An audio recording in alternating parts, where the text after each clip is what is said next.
সুন্নাহ ভিত্তিক যারা কথা বলে কাজ করবে ইনশাআল্লাহ আমরা তাদেরকে সাপোর্ট দিব ইনশাআল্লাহ। এক শ্রেণীর মানুষ কিয়ামতের ময়দানে উঠবে, উঠার পরে দেখবে যে তার আমলনামায় 10,000 নারীর সাথে আকাম করছে এমন একটা গুনার বোঝা, পাহাড় পরিমাণ গুনার বোঝা সে একবার দেখতে পাবে। নাউজুবিল্লাহ না, হাসে কেন? বুঝে নাই। নাউজুবিল্লাহ। এক শ্রেণীর মানুষ কিয়ামতের ময়দানে উঠবে, উঠা দেখবে যে তার যে আমলনামা দেখবে 10,000 নারীর সাথে জিনা ব্যভিচার করছে। সে আল্লাহকে বলবে, মালিক আমি আমার স্ত্রী ছাড়া কোনো সময় কোনো পর নারীকে স্পর্শ করি নাই, আমি আমার স্ত্রী ছাড়া কোনো পর নারীকে কি করি নাই, স্পর্শ করি নাই।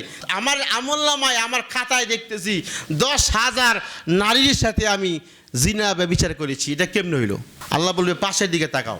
পাশে তাকায় দেখবে 50,000 লিটার মদ পান করছে। সে বলবে আমি তো মদের গ্লাসই ধরি নাই, আমি মদের গ্লাস ধরি নাই, তো আমার আমলনামায় উঠছে আমি বলে 50,000 লিটার মদ পান করছি। ওই সময় তাকে বলা হবে, তুমি যেই মেম্বার, চেয়ারম্যান, এমপি, মন্ত্রীকে ভোট দিয়েছ, সে মন্ত্রী কিংবা প্রধানমন্ত্রী হওয়ার পরে রাষ্ট্রের মধ্যে জিনার হোটেলগুলোতে লাইসেন্স দিয়েছে।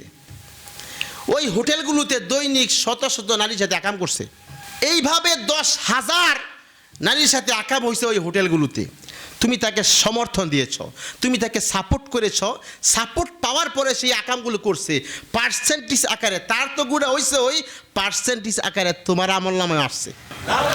সে মদের লাইসেন্স দিছে, মদের লাইসেন্স দিছে, এই পরিমাণ মদ মানুষ পান করছে, তুমি তাকে সাপোর্ট দিছো, ভোট দিয়েছো, সমপরিমাণ গুণা পার্সেন্টেজ আকারে তোমার আমলনামায় আসছে। নাউজুবিল্লাহ, জোরে কন। যাকে তাকে দিবেন? কোনো বদমাশরে দিবেন? কোনো সুররে দিবেন? কোনো বাটপারে দিবেন? সুর আর বাটপারের বেল নাই।